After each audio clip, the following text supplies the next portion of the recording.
Hello friends, સ્વાગત છે તમારા બધાનું મારા રસોડામાં।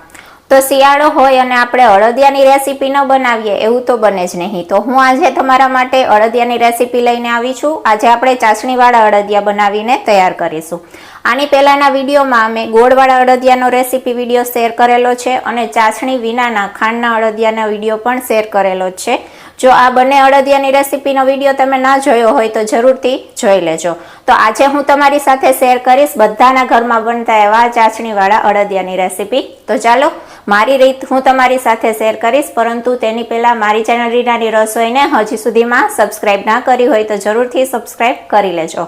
તો ચાલો અળદિયા બનાવવા આપણે સ્ટાર્ટ કરીશું। તો અળદિયા બનાવવા માટે કેટલી વસ્તુનો ઉપયોગ કરીશું તે જોઈ લેશું। તો સૌપ્રથમ મેઇન ઇન્ગ્રેડિયન્ટ્સ છે અળદિયાનો લોટ। જે અડદનો લોટ આવે છે, જે આસાનીથી બજારમાં અવેલેબલ હોય છે, તે લઈ લેવાનો છે। તમારે જેટલી ક્વોન્ટિટીમાં અળદિયા બનાવવા હોય એ ક્વોન્ટિટીમાં લોટ લેવાનો થશે। તો મેં અત્યારે 250 ગ્રામ લોટનો ઉપયોગ કર્યો છે અને સાથે સાથે જેટલો લોટ હોય એટલું જ આપણે ઘી લેવાનું છે। આ રીતે થોડો આ રીતના ગૂંદ લેશું। ખાંડ લીધી છે, 250 ગ્રામ જેટલી ખાંડ લીધી છે। આ રીતના ડ્રાય ફ્રૂટ્સ આપણે સમારીને લીધા છે અને મોળો માવો એડ કર્યો છે।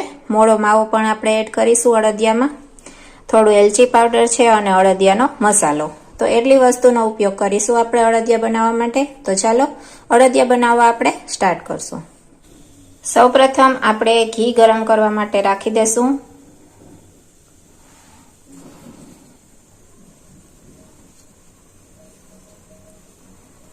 આ રીતના થોડું ઘી આપણે સાઈડમાં રાખી દેશું। જરૂર પ્રમાણે આપણે ઉપરથી એડ કરીશું। હવે ઘી ગરમ થઈ ગયું છે તો આપણે અડદનો લોટ છે તે તેમાં એડ કરી દેશું।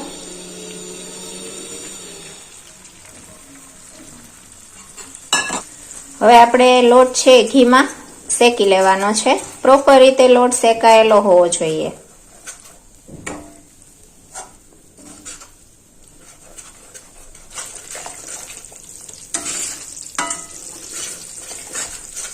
આપણે થોડું એવું એટલે કે આવી રીતના 2 ચમચી જેટલું ઘી ફરીથી ઉમેર્યું છે। એકદમ સરસ અળદિયા થાય છે આ રીતના લોટ શેકવાથી। હવે આપણે લોટને એકદમ લાલાશ પડતો થાય ત્યાં સુધી શેકવાનો છે। લોટ જો કચાશ વાળો રહી જશે તો અળદિયા બિલકુલ સારા નહીં બને, એટલે લોટ છે પ્રોપર શેકવાનો। આ રીતે લોટમાં આપણે સતત તાવેથો ફેરવતું રહેવાનું છે, જેથી લોટ છે પરફેક્ટ રીતના શેકાઈ શકે। તમે જોઈ શકો છો હજી લોટ પ્રોપર છે તે શેકાણો નથી। હજી થોડો લાલાશ પડતો લોટ થઈ જાય ત્યાં સુધી શેકવાનો થશે। હવે તમે જોઈ શકો છો લોટ પ્રોપર રીતના શેકાઈ ગયો છે, એકદમ સરસ લાલાશ પડતો થઈ ગયો છે। તો બસ હવે આપણે તેની અંદર સમારેલા બધા ડ્રાય ફ્રૂટ્સ એડ કરી દેશું, મિક્સ કરી દેશું, જેથી ડ્રાય ફ્રૂટ્સ પણ આપણે અલગથી ઘીમાં શેકવાની જરૂર નહીં પડે, આમાં સાથે જ શેકાઈ જશે। અને જે આપણે ગુંદ લીધો હતો તે પણ આ રીતના આપણે તેમાં સાથે જ ઉમેરી દેશું, એટલે ગુંદ પણ તેમાં ઘીમાં સાથે જ શેકાઈ જશે। ગુંદ પણ આપણે અલગથી તળીને લેવાની જરૂરિયાત હોતી નથી। તમે જોઈ શકશો, આસાનીથી જોઈ શકો છો, ગુંદ પણ એકદમ સરસ રીતના ઘીમાં શેકાઈ ગયો છે, એકદમ ફૂલી ગયો છે।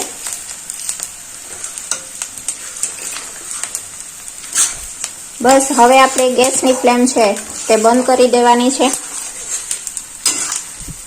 લોટ પ્રોપર રીતના શેકાઈ ગયો છે। ગેસની ફ્લેમ બંધ કરી અને આ જે શેકાયેલ લોટનું મિશ્રણ છે તેને આપણે સાઈડમાં રાખી દઈશું।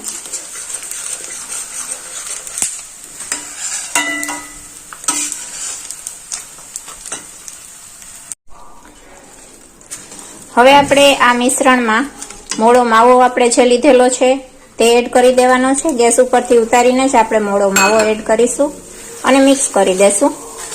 એકદમ ગરમ હશે મિશ્રણ, એટલે મોળો માવો તેમાં પ્રોપર રીતે મિક્સ થઈ જશે। તમે જોઈ શકો છો આ રીતે માવો પણ એકદમ સરસ રીતે મિક્સ થઈ ગયો છે।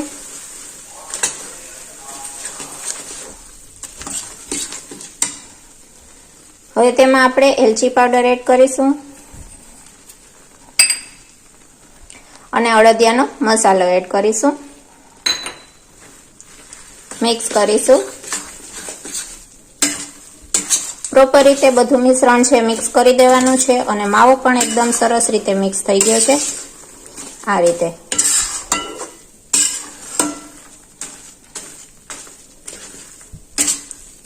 લોટ જોઈ શકો છો એકદમ સરસ શેકાઈ ગયો છે. બધું જ એકદમ સરસ રીતના પ્રોપર બધું મિક્સ થઈ ગયું. હવે આપણે ચાસણી બનાવી લેશું. હવે આપણે એક પેનમાં ખાંડ એડ કરીશું અને ખાંડ ડૂબે એટલું પાણી એડ કરવાનું છે.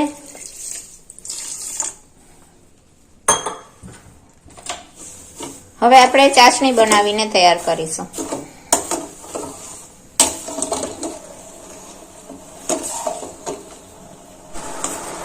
આ રીતે ખાંડ ઓગાળી અને આપણે ચાસણી બનાવીને તૈયાર કરવાની છે.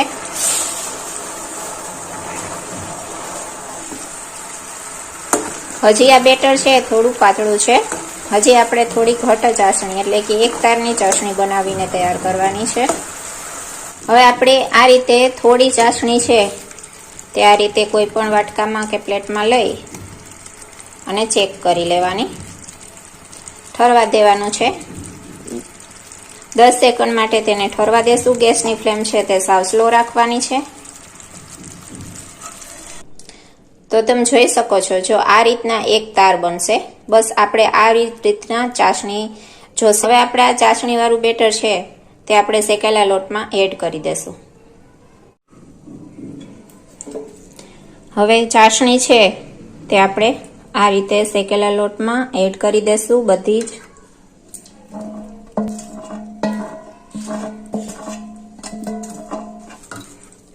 અને મિક્સ કરી દેશું આ રીતે.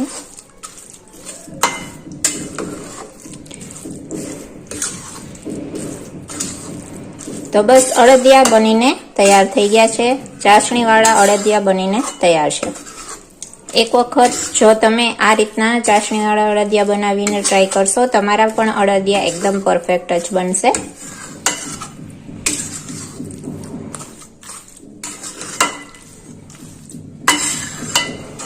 તો બસ એકદમ સરસ રીતના આપણા અળદિયા બનીને તૈયાર છે. ચાસણી પણ એકદમ સરસ મિક્સ થઈ ગઈ છે.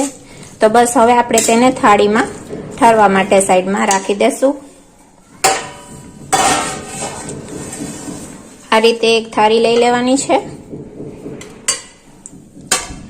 તેની અંદર આપણે બધું જ બેટર છે તે પાથરી દેશું.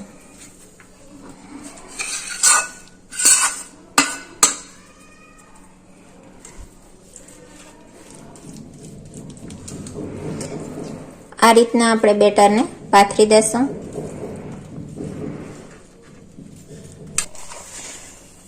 હવે ઉપરથી ગાર્નિશિંગમાં આપણે આ રીતના થોડા ખસખસ એડ કરીશું. થોડી બદામ અને પિસ્તાની કતરણ છે તે એડ કરીશું. ડ્રાય ફ્રૂટ્સ તમે આમાં તમારી ચોઈસનું કોઈ પણ લઈ શકો છો, ઓપ્શનલ છે.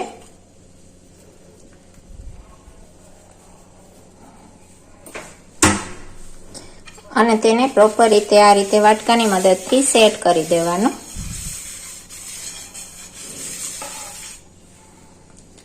હવે ઠરી જાય એટલે આપણે તેના પીસ પાડી લેશું. હવે એકદમ સરસ રીતના સેટ થઈ ગયું છે આપણા અળદિયા. તો બસ હવે આપણે તેના પીસ પાડી લેવાના છે આ રીતે. તમે જોઈ શકો છો આસાનીથી પીસ પડી જાય છે. આ રીતે હું મીડિયમ સાઈઝના પીસ પાડીશ. તમારે જે પણ સાઈઝના પાડવા હોય એ પ્રમાણે પાડી શકો છો.